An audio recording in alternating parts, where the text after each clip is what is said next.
Yeah, this is interesting. This is really, really interesting. This isn't the court. I was expecting it to be the court. This isn't the court. And the story's coming to me now. It's making sense. This is the spawn room. This is the opening cinematic, I'm assuming. Opening cinematic.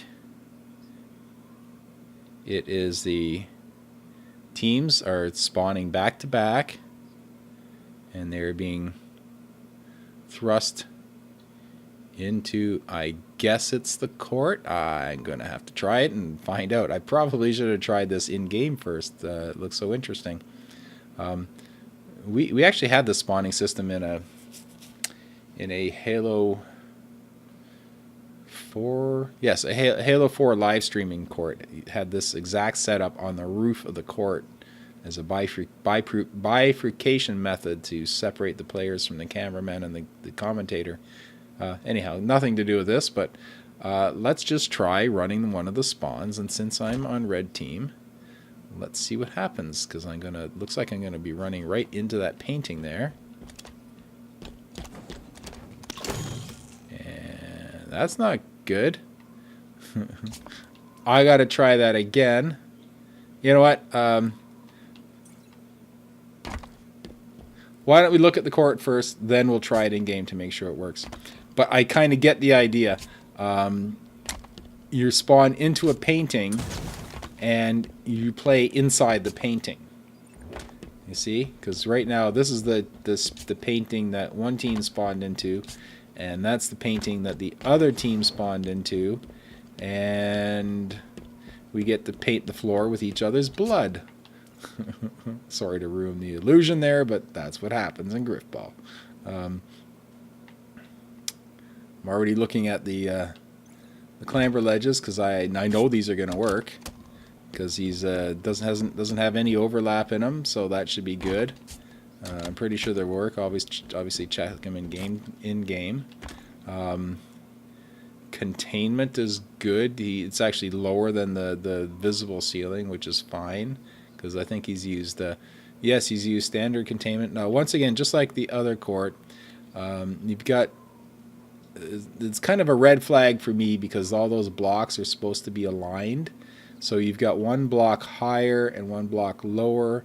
It could just be your containment slightly different, or I don't know what it is. All I ask is that you just message me and let me know why one block is higher than the other, because that, like, I don't know which is which. Well, you know what? If I grab a spawn, I can see which is the spawn. The spawn one is the upper one.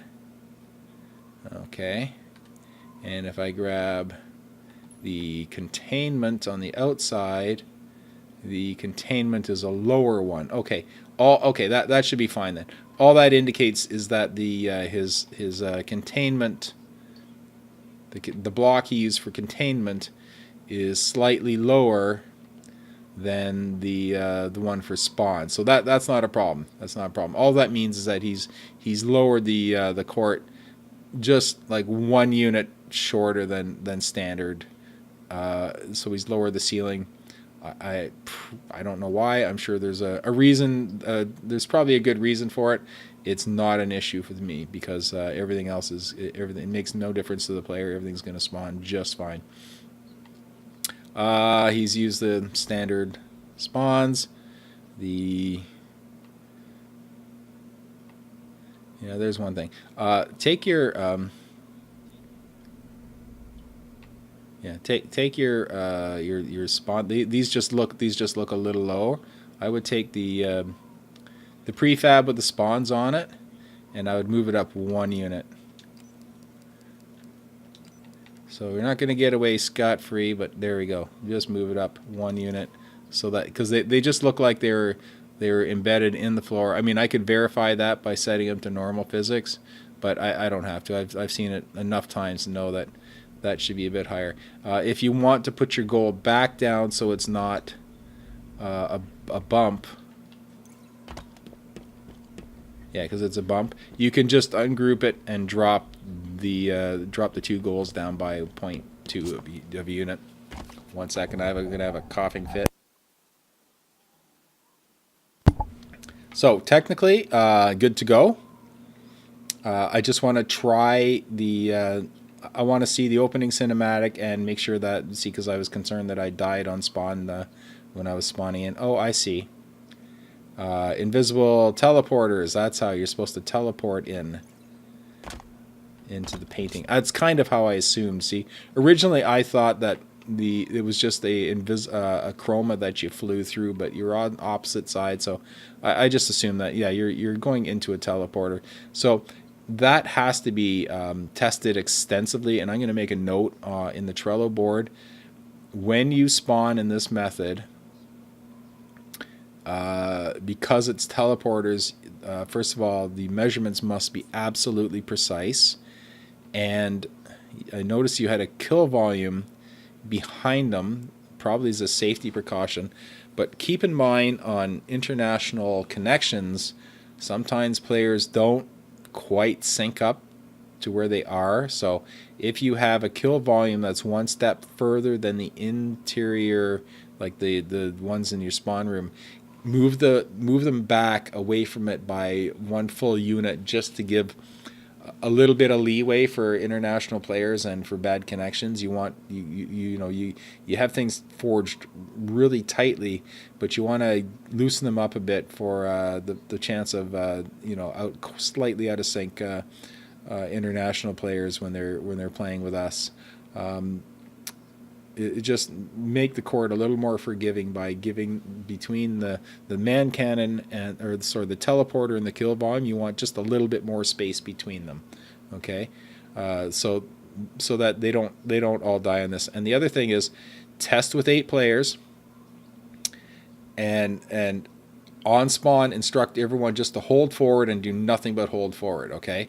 And that when everyone meets, the way it should work ideally is that everyone should spawn and move in, and everyone should be touching faces on the line here, okay? If it's to the point where blue team ends up here and meets red team here, then you know that there's something wrong in your measurements. So I'm pretty sure you're pretty good with measurements. Just make sure everything's fair and square in the measurement department, and that one team doesn't get to the bomb before the other team gets there, okay? Everything else looks good, but I'm gonna go try this in a custom just to be absolutely sure. And as I say, not with a full team obviously, but definitely test with full teams. Everyone should be doing that anyway. I shouldn't even have to be telling you that. Get games in on your get games in on your courts, because games of full teams are going to show problems that I can't see in Forge. Okay, typically I can, but problems may arise with join in progress players. All sorts of weird things can happen. So just make sure that invisible blockers can shift. So it's always best to make sure that your court functions properly with 8 players playing a regulation game, and try both official game types, the single round variant and the single round variant and the multiple round GGL Grifball game type. Make sure that works in each one of them. I'm going to turn my mic off while this is loading.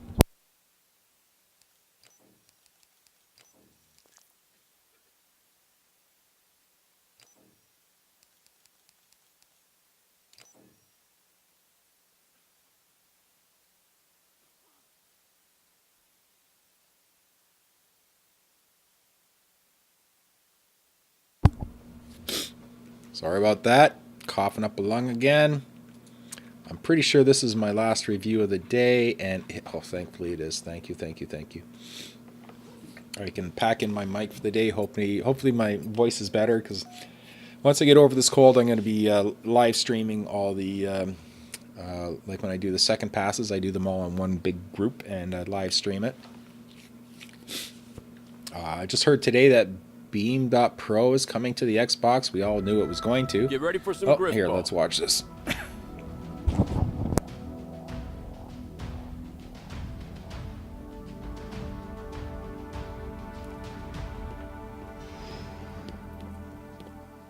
Play smart. Let's show them how it's done. New ball. Nicely done. Very, very Excuse me, hold up.